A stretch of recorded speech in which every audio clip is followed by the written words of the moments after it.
Okay, we just finished the warm-up on page 5 of our notes, the second packet in Module 6. And before we go on to the next set of exercises, I would like to write a couple definitions. I'm going to write one at the top, and then we'll write the other one at the bottom of the paper. So our first definition, and if I had to pick probably the most important two words that we learn in this module, it would be the two we're getting ready to define, x-intercept and y-intercept. You'll see after we learn this, they're almost in every single problem we do.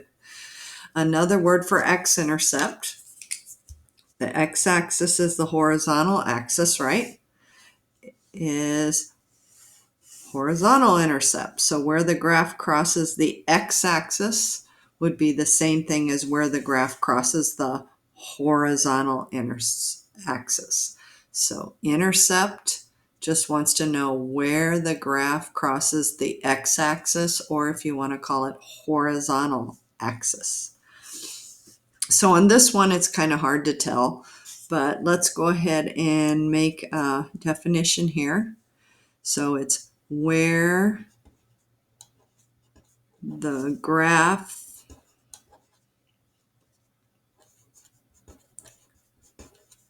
crosses the x-axis.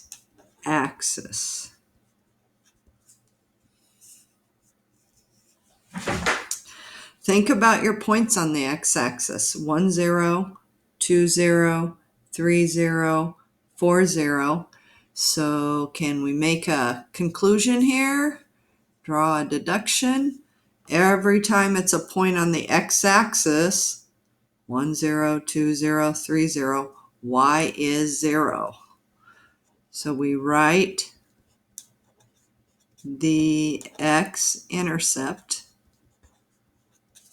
And remember, y is always 0 as a point.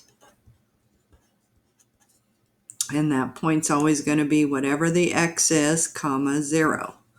So you shouldn't memorize that. You should understand that. So if the x-intercept is where the graph crosses the x-axis, you should understand why this is always the point, because wherever it crosses the x-axis, negative 9, 0, negative 7, 0, negative 2, 0, 4, 0, y is always going to be 0 on the x-axis. So the minute you see x-intercept, your brain should go, make y 0.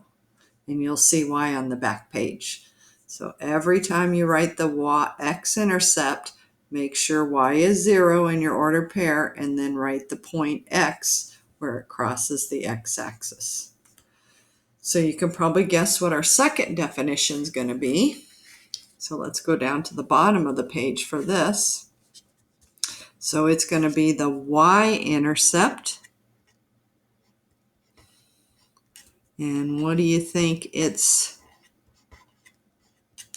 other name would be? Y-axis is the vertical axis. So we also call this the vertical intercept.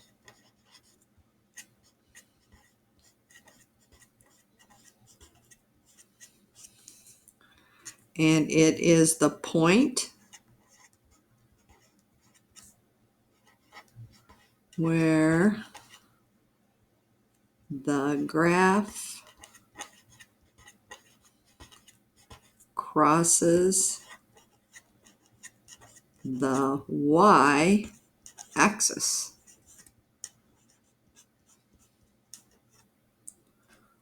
So let's put our the up there, then it's a nice sentence. So the point where the graph crosses the y-axis. So let's think about the points on the y-axis. So this point would be 0, 1, 0, 2, 0, 3, 0, 4, 0, 5. So do you agree that any point on the y-axis is going to have x0, 0, negative 1, 0, negative 2? So the points will be written as, write the y-intercept, which we just said x is always 0, as a point. Since x is always 0, it looked like this, 0, comma, y. So the y-intercept, the vertical intercept, is the point where the graph crosses the y-axis. For instance, on this one, it would be that point right there. For this one, it would be that point right there. So it's the point where the graph crosses the y-axis. And because it's on the y-axis, all the points on the y-axis are 0 something, 0, 1, 0, 2, 0, 3. So we know x is always going to be 0 when we're on the y-axis. And so the point will be written as 0, comma, whatever the y is. For instance, on D, the y-intercept would be 0, comma, 4. Okay, so now that we have our vocabulary covered, now we can answer these questions since we know what they're asking about. We're going to do graphically X and Y intercepts on this page, and then on the next page, we're going to find them algebraically, which means we're going to be solving equations. So it gets more interesting as we go.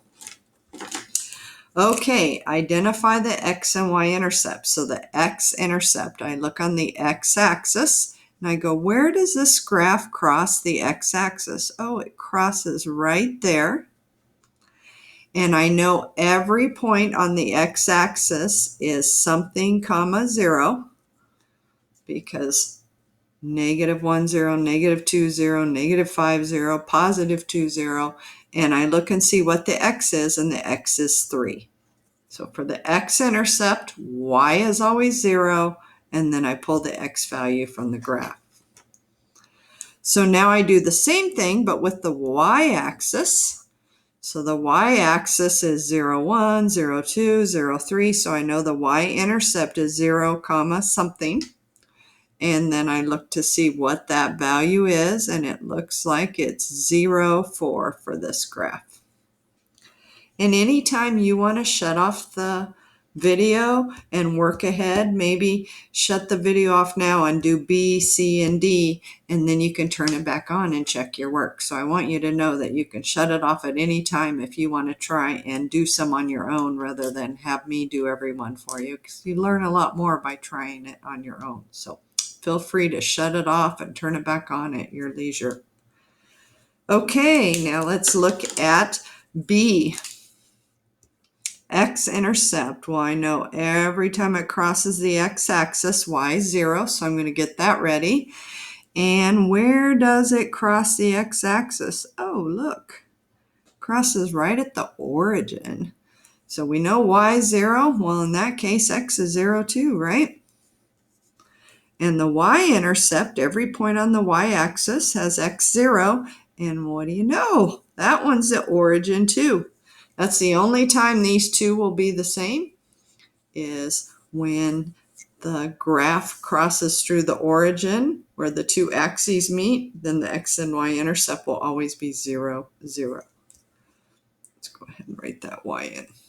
Okay, and that's the only point where that line crosses the x or y axis.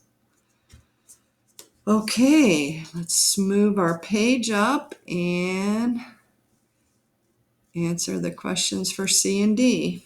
So same thing.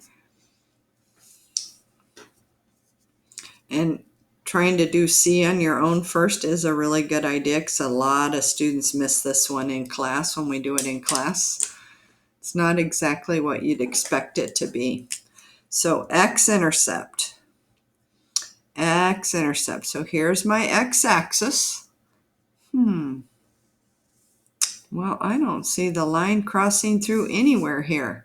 So what a lot of students want to do, which is incorrect, is they want to write 0, meaning there isn't one, but 0 is a point. So you can't write that.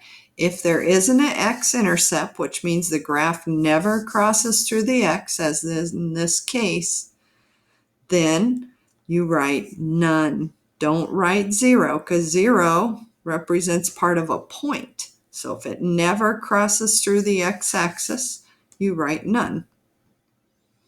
Y-intercept, we learned up above, or down here, I guess, that X is always 0, so we can get that ready. So always remember it's the other letter that's 0.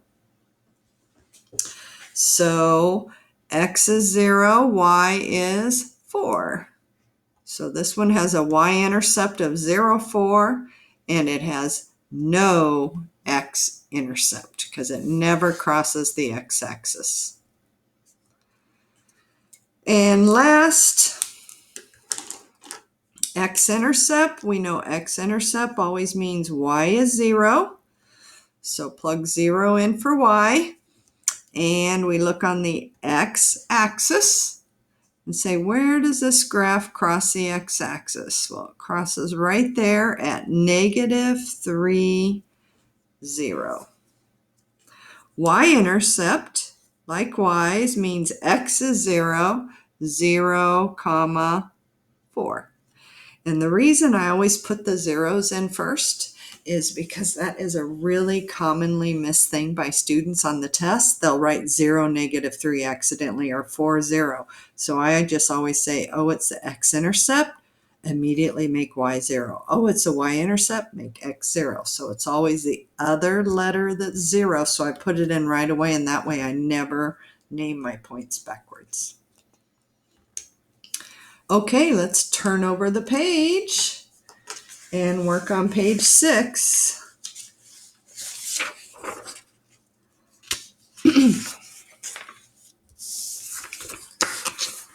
So now, like I said earlier, we're going to be finding the X and Y intercept algebraically. This is when it gets really fun. Actually, it's a lot more fun than just looking at the graph. So identify the X and Y intercept. So we have to use our information from the last page to help us. So if you look back at your definitions, it said whenever we're finding the X-intercept, we always make Y 0. And I kind of like to divide it up into two separate.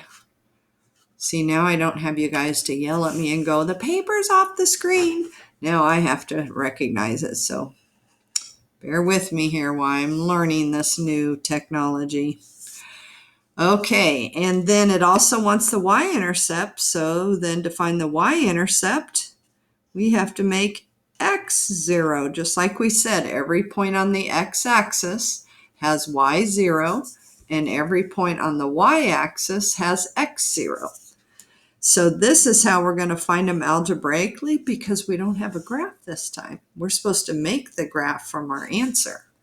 So you do exactly what you've written, and every time I write X-intercept, I immediately follow it with that, and then I won't ever forget what my next step is. That means go into your equation, wherever you see a Y, make it 0. So this is going to be 2x minus 3 times 0 equals 12. 3 times 0 is just 0, so I get 2x minus 0 equals 12. 2x equals 12, because 2x minus 0 is still 2x. So x is 6. And then remember what I said earlier, every time we find the X-intercept, we always write the answer as a point. So x is 6, and this is why I always write this step, y is 0. So I don't have to guess the order. I don't have to guess what x and y are. I find one, and I look up there, and there's the other one. So now if I want, I can go to this graph and plot the point 6, 0. Now we're ready for the second side. So y-intercept, let's do this one in purple just so it stands out different from the other one, means make x 0. So when we make x 0, we have 2 times 0 minus 3y equals 12. 2 times 0 is just 0. So we have negative 3y equals 12. divide by -3, divide by -3, y